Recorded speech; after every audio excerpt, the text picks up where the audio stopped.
ഖുർആൻ ഓതാൻ പറ്റുമോ? ചർച്ചയാണ്. മുൻഗാമികൾ ഓതിയിട്ടുണ്ടോ? 2. ഓതിയാൽ ഫലം കിട്ടുമോ? 3 വിഷയമാണ് ഇവിടെ ചർച്ച ഉണ്ടാവാറ്. ജനാസന്റെ അരികിൽ ഖുർആൻ ഓതാൻ പറ്റുമോ? പറ്റും. സുന്നികൾ പറ്റൂല, നോൺ സുന്നികൾ പറ്റുന്നില്ല. എന്താ തെളിവ്? മയ്യിത്ത് നിസ്കാരത്തിൽ ഫാത്തിഹ ഓതാൻ നബി തങ്ങൾ പഠിപ്പിച്ചിട്ടുണ്ട്. അത് മയ്യിത്തിന്റെ പേരിലുള്ള ഓത്ത. അതെ, ആരാ പറഞ്ഞു? ബുഖാരി പറഞ്ഞു. ബാബു ഫാത്തിഹത്തി ഖിറാഅത്തി ഫാത്തിഹത്തിൽ കിതാബി അൽ ജനാസ, മയ്യിത്തിന്റെ പേരിൽ ഫാത്തിഹ ഓതുന്ന അധ്യായം എന്നാണ് അതിന്റെ ടൈറ്റിൽ തന്നെ. മുൻഗാമികൾ ഓതിയിട്ടുണ്ടോ? ബഹുമാനപ്പെട്ട അബ്ദുല്ലാഹി ഇബ്നു ഉമർ റളിയല്ലാഹു അൻഹു വസിയ്യത്ത് ചെയ്തു, ഞാൻ മരണപ്പെട്ട എൻ്റെ തലയുടെയും കാലിൻ്റെയും ഭാഗത്ത് ഖുർആൻ ഓതണം. ജാനകിയെഴുത്തിയുടെ ഒരു പശു ജീവൻ പോയാലും ഒരു മൗലവി ജീവൻ പോയാലും അവിടെ ഓത്തില്ല, ഇവിടെ ഓത്തില്ല. നിങ്ങൾ ആലോചിച്ച് നോക്കിയ അതാപല്ലേ അത്. കാരണം ഖുർആന്റെ പ്രത്യേകത എന്താ? വഇദാ ഖുരിഅൽ ഖുർആനു ഫസ്തമിഉ ലഹു വഅൻസിതു ലഅല്ലകും തുർഹമൂൻ. ഖുർആൻ ഓതുന്നിടത്ത് അല്ലാഹുവിന്റെ റഹ്മത്ത് ഉണ്ടാകുന്ന. മയ്യിത്തിന് വേണ്ടത് റഹ്മത്താണ്. ഇന്ന ലില്ലാഹി മിഅത റഹ്മ. അള്ളാഹുവിന് 100 റഹ്മത്തുണ്ട്. അതിൽ ഒന്നാണ് പ്രപഞ്ചോൽപത്തി മുതൽ ലോകാവസാനം വരെയുള്ള ഈ ദുന്യാവിലെ എല്ലാ വസ്തുക്കൾക്കും ഡിവൈഡ് ചെയ്യപ്പെട്ടതെങ്കിൽ 99 പരലോകത്തേക്ക് വേണ്ടിയിട്ടാണ്. മരണശേഷമാണ് അത് ആവശ്യം. ആ ആവശ്യമുള്ള റഹ്മത്ത് കിട്ടാൻ എന്താ മാർഗം? പലചരക്കുകടയിൽ പോയിട്ട് 250 ഗ്രാം റഹ്മത്ത് തരുമോ എന്ന് ചോദിച്ചാൽ കിട്ടൂല. പിന്നെ ആ റഹ്മത്ത് ലഭിക്കാനുള്ള മാർഗം വഇദാ ഖുരിഅൽ ഖുർആൻ, വിശുദ്ധ ഖുർആൻ പാരായണം ചെയ്യപ്പെട്ടാൽ ഫസ്തമിഉ ലഹു വഅൻസിതു ലഅല്ലകും തുർഹമൂൻ. അല്ലാഹുവിന്റെ റഹ്മത്ത് ഇറങ്ങും ഖുർആനിൽ. അതുകൊണ്ടാണ് ഇമാമുനാ ശാഫിഈ റളിയല്ലാഹു അൻഹു വഫാത്തായപ്പോൾ ഷാഫി ഇമാമാരാണ് ഖുർആൻ ഓതാൻ പാടില്ല എന്ന് പറഞ്ഞ ആളാണ് എന്ന് ചില ആളുകൾ പറയും. എന്നാൽ വഹിബ്ബു ലൗ ഖുരിആ, മയ്യിത്തിന്റെ പേരിൽ ഓതപ്പെടുന്നത് ഞാൻ ഇഷ്ടപ്പെടുന്നു. വലൈസ ഫീ ദാലിക ദുആഉം മുഅഖദുൻ, ഇന്ന സമയത്തെ ഓതാവൂ എന്നുള്ളതൊന്നുമില്ല. എപ്പോഴും മയ്യിത്തിന് വേണ്ടി ഖുർആൻ ഓതാം എന്ന് ഇമാം ശാഫി അവിടുത്തെ ഉമ്മിൽ പറയുന്നു. ഇമാം ശാഫിഈ തങ്ങൾ വഫാത്തായപ്പോൾ ഖറഉ അലൈഹി ഖതമാത്, ശാഫി ഇമാമിന്റെ ഖബറിന്റെ അടുക്കൽ ഒരുപാട് ഖുർആൻ ഓതി എന്ന് ഇബ്നു ഹജർ അസ്ഖലാനി തങ്ങൾ അവിടുത്തെ തവാലി തഅ്സീസ് ഫീ മആലി ഇദ്രീസ് എന്ന കിതാബിൽ രേഖപ്പെടുത്തിയിട്ടുണ്ട്. ഇമാം ശാഫിഈ തങ്ങൾ ഖാല ശാഫിഈ വ അസ്ഹാബുഹു, ഇമാം ശാഫിഈയും അനുയായികളും പറഞ്ഞത് യുസ്തഹബ്ബു അൻ യുഖറഅൽ ഖുർആൻ വ ഇൻ ഖതമുൽ ഖുർആന കാന ഹസന, ഖുർആൻ ഖത്തം തീർക്കുകയാണെങ്കിൽ അതാണ് ഏറ്റവും നല്ലത്.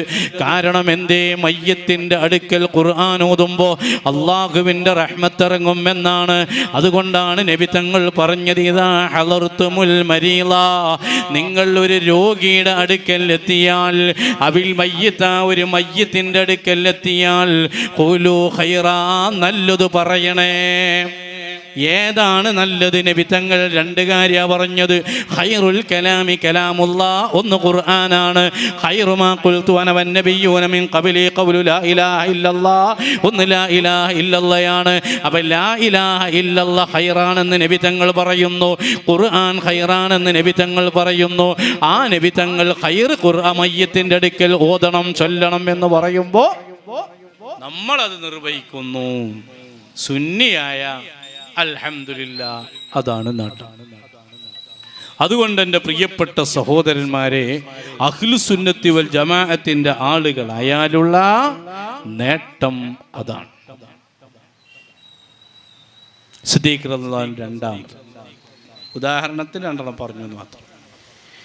ഇനി നോക്കൂ, ബഹുമാനപ്പെട്ട സയ്യിദന ഉമർ ഇബ്നുൽ ഖത്താബ് റളിയല്ലാഹു അൻഹു ആരാണ്?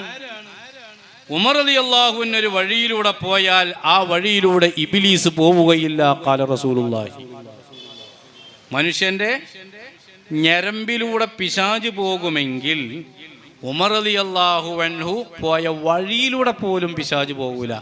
അതാണ് ഉമർ റളിയല്ലാഹു അൻഹു പോയി 20 റക്അത്ത് തറാവീഹ് കൂടെ ചില ആൾക്കാർക്ക് പോകാം, പേരക്കുട്ടിയേക്ക് മടി. ആ ഉമർ ഇബ്നുൽ ഖത്താബ് റളിയല്ലാഹു അൻഹുവിന്റെ നിലപാട് നോക്കൂ നിങ്ങൾ. ഉദാഹരണത്തിന്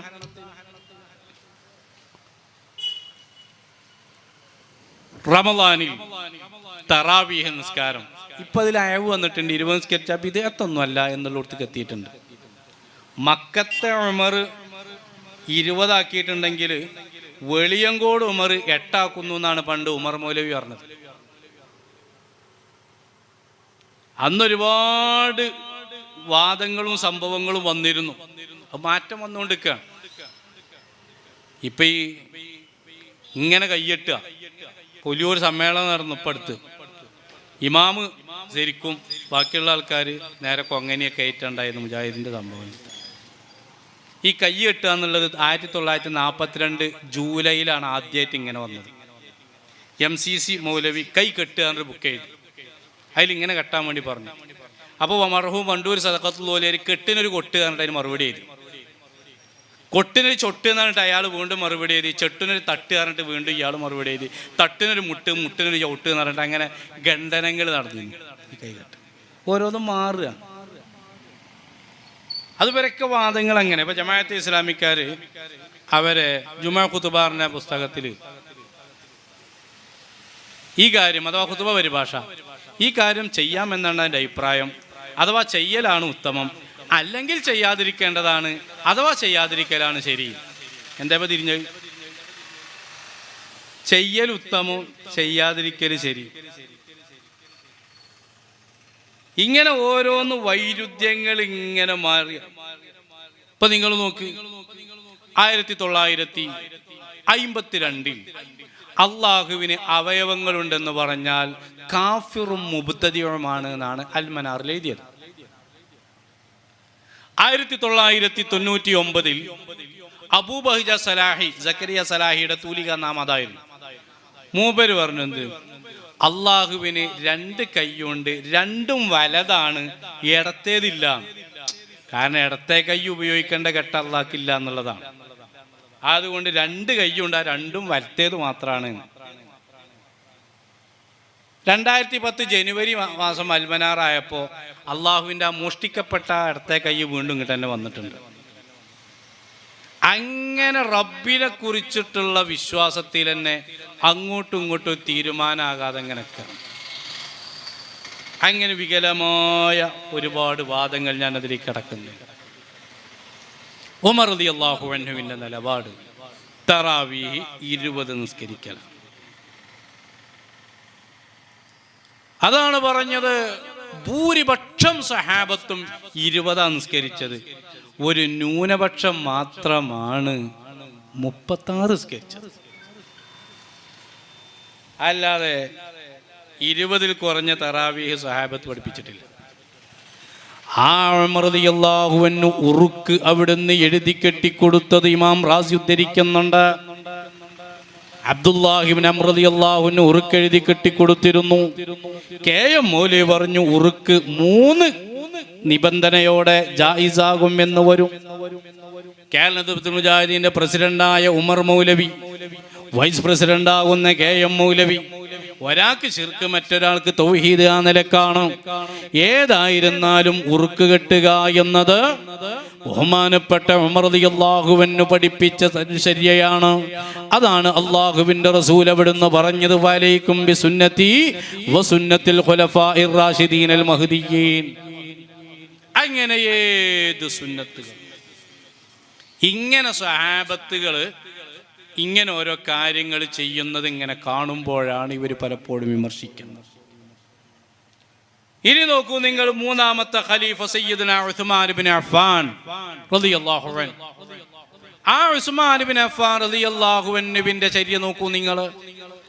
നമ്മുടെ പള്ളി, ഈ പള്ളി മഹല്ലിന്റെ കീഴിൽ ഞാൻ കുറെ മുമ്പ് ഇവിടെ വഅലിന് വന്നിട്ടുണ്ട്. അതിൻ്റെ ചുറ്റുഭാഗത്ത് ഒരുപാട് ആളുകൾ കിടക്കുന്നുണ്ട്. അല്ലാഹു എല്ലാവർക്കും മഗ്ഫിറത്തും റഹ്മത്തും പ്രദാനം ചെയ്യട്ടെ. നമ്മുടെ ഈ പള്ളി തിരിച്ചു വെച്ചത് മക്കയിലേക്കാണ്.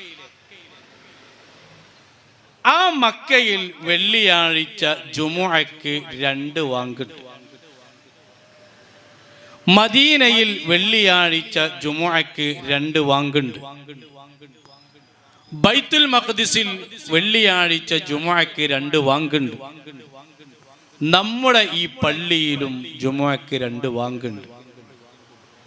എന്നാൽ സലഫികളുടെ പള്ളിയിൽ ജുമുഅക്ക് 1 വാങ്കുള്ളൂ. നമ്മൾ ഇങ്ങനെ വാങ്കൊടുക്കുന്നത് എന്താ കാരണം?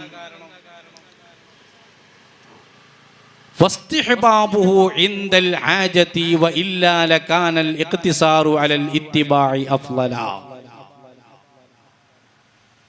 ബഹുമാനപ്പെട്ട സയ്യിദുനാ ഉസ്മാൻ ഇബ്നു അഫ്ഫാൻ റളിയല്ലാഹു അൻഹു വെള്ളിയാഴ്ച ജുമുഅക്ക് 2 വാങ്ക് കൊടുത്തത് ആവശ്യമുണ്ട് എന്നുള്ളതിൻ്റെ പേരിലാണ്. സഹീഹുൽ ബുഖാരിയിൽ ഫസബത്തൽ അംറു അലാ ദാലിക, ആ 2 വാങ്കിന്റെ വിഷയം ആണിട്ടുറപ്പിച്ചിട്ടുണ്ട്. വഹാബികള് അത് മറ്റേ സാധനം കൊടുന്ന് പുഴക്കിയിട്ടുണ്ട്. ബുഖാരിയിലുള്ളതാ ഫസബത്തൽ അംറു അലാ ദാലിക. എന്തേ? ഉസ്മാൻ ഇബ്നു അഫ്ഫാൻ റളിയല്ലാഹു അൻഹു പഠിപ്പിച്ച നിലപാടതാ. ഇനി നോക്കൂ നിങ്ങൾ, ഉസ്മാൻ റളിയല്ലാഹു അൻഹു ഖുതുബ നിർവഹിക്കുന്ന സമയത്ത് കയ്യിലൊരു വടി പിടിച്ചിരുന്നു. നമ്മളെ സുന്നിപ്പള്ളിയിലും അത് കാണാം. ഖത്തീബിന്റെ കയ്യിൽ വടി ഉണ്ടാവും. ഖത്തീബ് ഉസ്താദ് പിരിഞ്ഞു പോയാലും പിരിച്ചുവിട്ടാലും വടിനെ പിരിച്ചുവിടലില്ല. അതാ പഴയ സംഭവം തന്നെ ആയിട്ടുണ്ടാവും.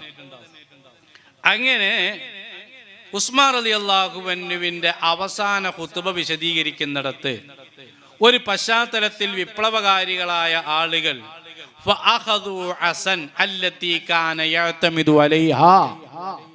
അവിടുന്ന് ഖുതുബ ഓതിരുമ്പോൾ കുത്തിപ്പടിച്ചിരുന്ന വടി വാങ്ങി പൊട്ടിച്ചു എന്ന് കാണാം. ഏതായിരുന്നു അത്? അത് ഉമർ റളിയല്ലാഹു അൻഹു വകദ അബൂബക്കർ റളിയല്ലാഹു അൻഹുവും ഒക്കെ പിടിച്ച വടിയാണ്. മിമ്പർ ഉണ്ടാക്കിയതിന്റെ ശേഷവും നബി തങ്ങൾ ഖുതുബ ഓതുമ്പോൾ വടി പിടിച്ചിരുന്നു എന്ന് സഹീഹ് മുസ്ലിമിൽ ഉണ്ട്. ആ സംസ്കാരമാണ് ഉസ്മാൻ റളിയല്ലാഹു അൻഹു കാണിച്ചത്. ആ സംസ്കാരമാണ് സുന്നികളെ പള്ളിയിലുള്ളത്. ആ സംസ്കാരമാണ് ഇന്നിവിടെ പരിഹസിക്കുന്നത് നോൺ സുന്നികൾ.